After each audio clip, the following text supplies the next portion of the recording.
हमारे प्रिय विद्यार्थियों, आज इस वीडियो में हम कक्षा 10 में हिंदी विषय के अंतर्गत काव्यखंड में वन पथ पर शीर्षक के सवैया नंबर 2 का वर्णन करेंगे, उसकी व्याख्या करेंगे।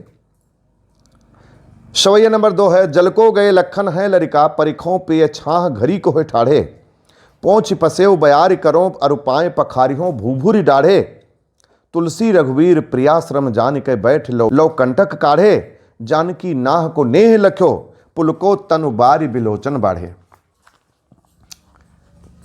जैसा कि आप लोगों ने देखा, शीर्षक क्या है? वन पथ पर।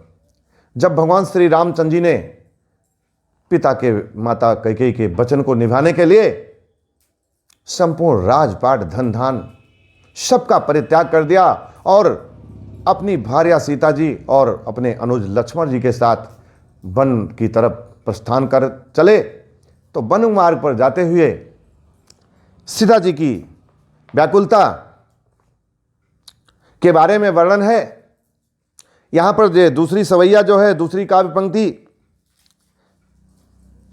इसमें है कि जैसे ही श्री रामचंद्र जी, लक्ष्मण जी, सीता जी वन मार्ग पर कुछ दूर जाते हैं, गर्मी का समय है, एक गांव के निकट ये लोग रुकते हैं। लक्ष्मण जी पानी लाने जाते हैं।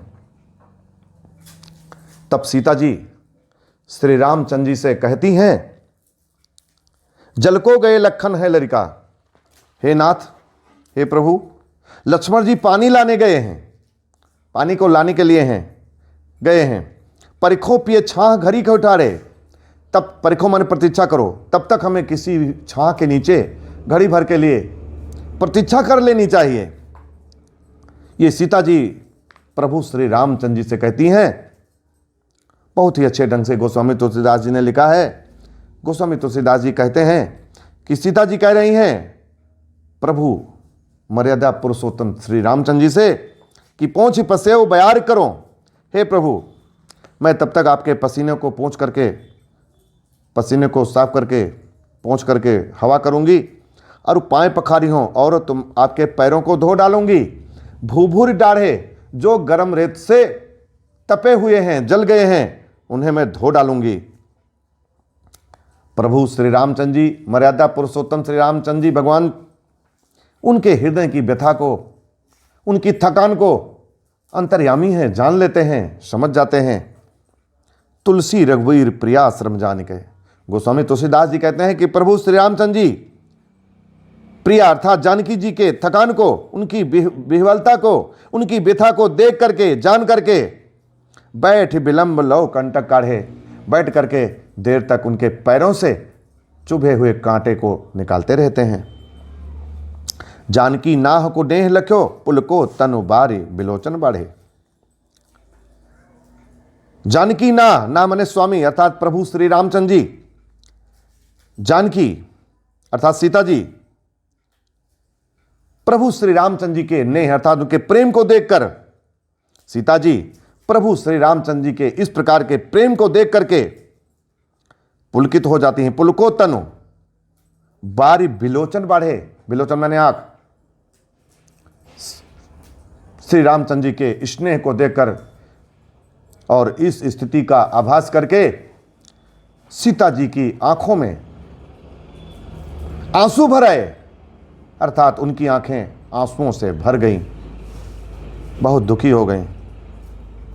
हमारे प्रिय विद्यार्थियों, सवैया नंबर 2 की व्याख्या अब यहीं पर संपूर्ण होती है। लिखने का वही क्रम है जो हम प्रत्येक वीडियो में बार बार बताते रहते हैं।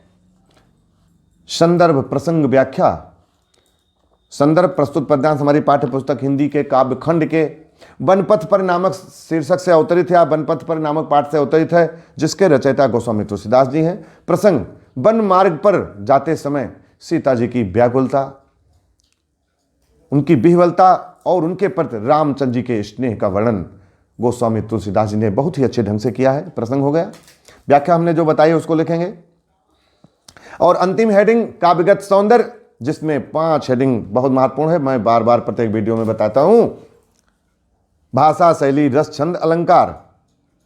भाषा क्योंकि वन पथ पर इस पाठ को, इस चैप्टर को गोस्वामी तुलसीदास जी ने ब्रज भाषा में लिखा है।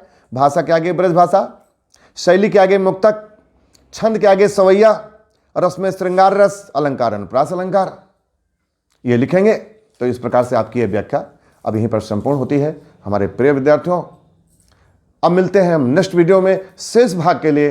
तब तक के लिए हमारे प्रिय बच्चों बहुत बहुत धन्यवाद।